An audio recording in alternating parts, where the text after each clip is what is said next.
एक महापुरुष थे, आपने नाम सुना होगा। जयपुर के आगे शाहपुरा त्रिवेणी है एक स्थान, खोजी जी के द्वारे का स्थान है, जिसमें रामानंद संप्रदाय की विशिष्टतम विभूति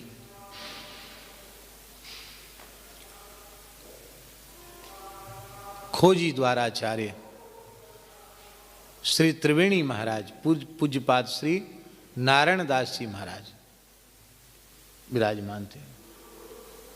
ब्रह्मपीठाधीश्वर, बहुत अच्छे महापुरुष थे। उनके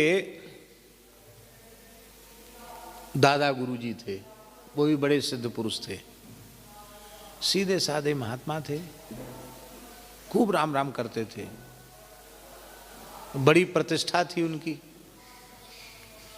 लोगों के संकट दूर हो जाते, लोगों की कामनाएं पूरी हो जाती, लोग आते जाते रहते थे बाबा के पास। एक बिहार से एक पंडित जी आते थे, बहुत प्रकांड विद्वान थे, मिथिला के थे, प्रकांड विद्वान थे, न्याय व्याकरण वेदांत आदि विषयों के प्रकांड, ज्योतिष आदि के भी प्रकांड पंडित। तो वहां उनके स्थान में साधु सेवा ब्राह्मण सेवा होती थी, कोई भी अतिथि सबका सत्कार होता था। कोई विद्वान आते थे तो वे महापुरुष उनको खूब आदर देते थे, कपड़ा देना, दक्षिणा देना, जितने दिन रहना चाहो उतने दिन रहो, जाओ तो किराए ले जाओ, खूब उदारता पूर्वक ब्राह्मणों की सेवा करते थे। लेकिन किसी किसी का स्वभाव होता है कि खाएंगे भी और फिर भी गाली भी उसी को देंगे। तो वो जो पंडित जी आते थे उनको ये लगता था कि ये तो बिना पढ़ा लिखा महात्मा है, ये तो सब लोग उसको लंबी दंडोत करते हैं और मैं बैठता मुझे तो कोई कुछ नहीं करता, मुझे दंडोत नहीं करते हैं। इससे उनको बड़ी चिढ़ होती थी। जो महापुरुष उनको खिलाते पिलाते थे, इतना कुछ द्रव्य की सेवा भी करते थे और वो सब घर ले जाते थे उसको, वो उनके प्रति उसको ईर्ष्या होती थी। उस विद्वान को, बड़े प्रकांड विद्वान थे, ईर्ष्या होती थी।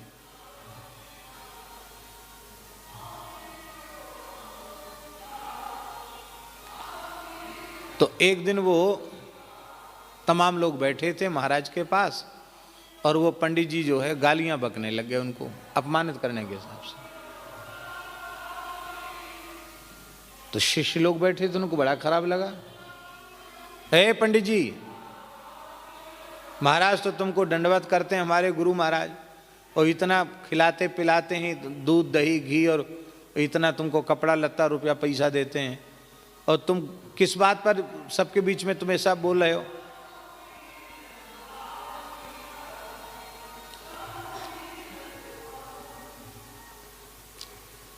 पिटाई करेंगे तुम्हारी, ज्यादा बोलोगे तो चुप हो जाओ। वो काहे को चुप हो, तो और गरजने लगे। प्रकृति होती किसी किसी की। तो और लोग खड़े हो गए, कोई बात नहीं, और लोग खड़े हो गए, रंग में भंग हो गया। कथा वथा चल रही थी कुछ किसी, और बात केवल इतनी सी थी कि ये ऊंचे बैठे हैं, हमको अलग से आसन क्यों नहीं मिला, इतनी सी बात। हमको विशिष्ट आसन पर क्यों नहीं, मैं इतना बड़ा विद्वान। सत्संग था, आसन बिछाए बैठ जाओ।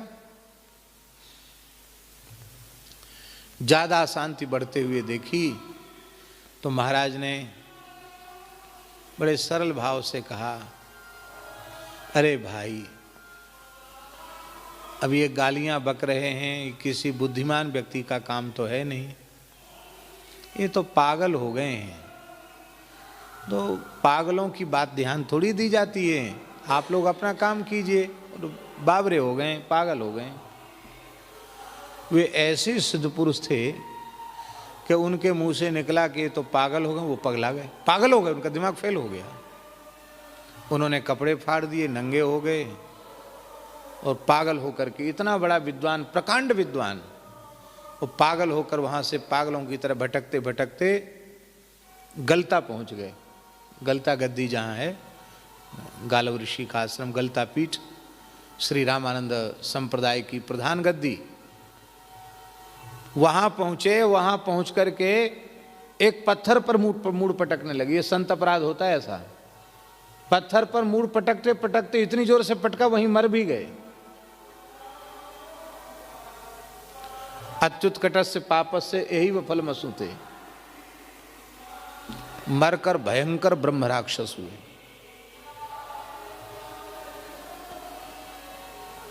वेद वेदांग पढ़े हुए त्रिकाल संध्योपासन करने वाला ब्राह्मण केवल ईर्ष्या के कारण, संत निंदा के कारण मत्था पटक के मरा और ब्रह्म राक्षस हो गया।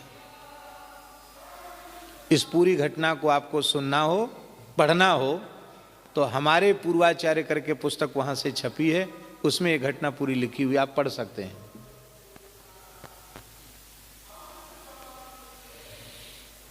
अब वो ब्रह्म राक्षस हो गया।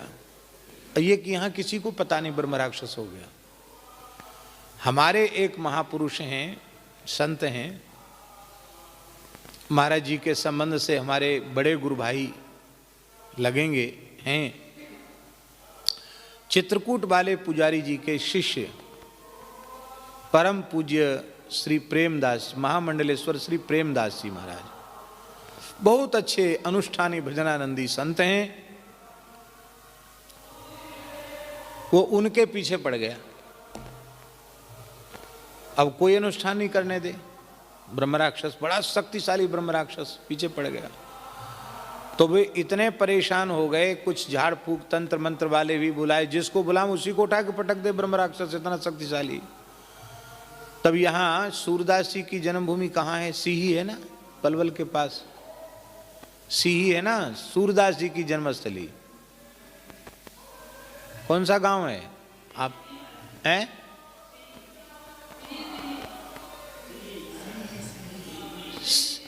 सी, आप तुमने देखा है क्या? सूरदास जी की जन्मस्थली है सीही, शायद पलवल के आगे, बल्लभगढ़ के आगे, बल्लभगढ़ के आगे, जमुना जी के किनारे। तो ये इतने दुखी हो गए जब ठीक नहीं हुए प्रेमदास जी। इन्होंने कहा साधन भी नहीं बन रहा है, अनुष्ठान भी पूरा नहीं हो रहा है, और ये दुष्ट पीछे लगा है, अब मैं आत्महत्या कर लूं। तो आत्महत्या के विचार से ये जमुना जी में गए। वहां वो खड़ा मिला, उसने कहा मैं मरने भी नहीं दूंगा। हाँ, और कभी काजी बन जाए, कभी मुसलमान बन जाए, कभी कुछ बन जाए, कभी तरह तरह के भेष बदल ले वो, मैं मरने भी नहीं दूंगा। ना मरने दूंगा, न जीने दूंगा, न कुछ करने दूंगा, और कोई भी बड़े से बड़ा तंत्र मंत्र वाला हमको भगा नहीं सकता, मैं इतना ताकतवर हूं, उसको उलट दूंगा मैं, और तुम जितना हमारा उपाय करोगे हम उतना उपद्रव करेंगे। तो रोने लगे इन्होंने कहा भैया तुम हमारे पीछे क्यों पड़े हो, ब्रह्म राक्षस तुम मेरे पीछे क्यों पड़े हो? बोले हम बहुत दुखी हैं, हम अपना उद्धार चाहते हैं। तुम अनुष्ठानी हो, हम उद्धार चाहते हैं। कैसे उद्धार होगा? तो फिर उसने कहा कि तुम अनुष्ठान करो, और महाराज जी का स्मरण किया, महाराज जी को बुलाकर कथा कराओ। उस कथा में हम भी गए थे, हमारी अवस्था छोटी थी। पूज्य गुरुदेव भक्तमाली जी भागवत जी की कथा करने गए। आज तो वहाँ विशाल स्थान बना हुआ है, और श्री प्रेमदास जी महाराज वहाँ विराजते हैं।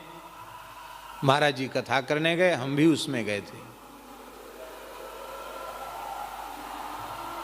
कथा हो गई, और वो ब्रह्म राक्षस ने कहा कि मुझे जो अहर्निश पीड़ा होती रहती थी वो शांत हुई, और उसने ये घटना सुनाई।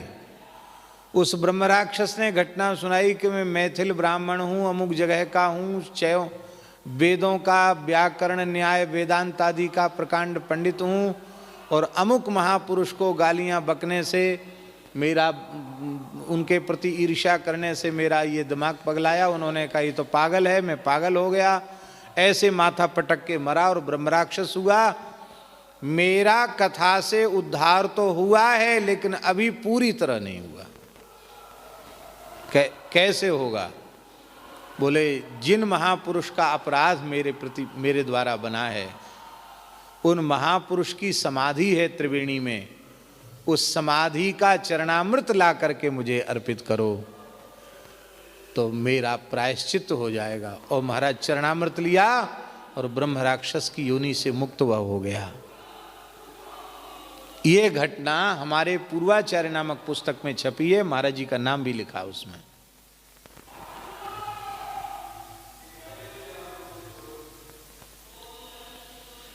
इतनी बुरी चीज है मात्सर्य।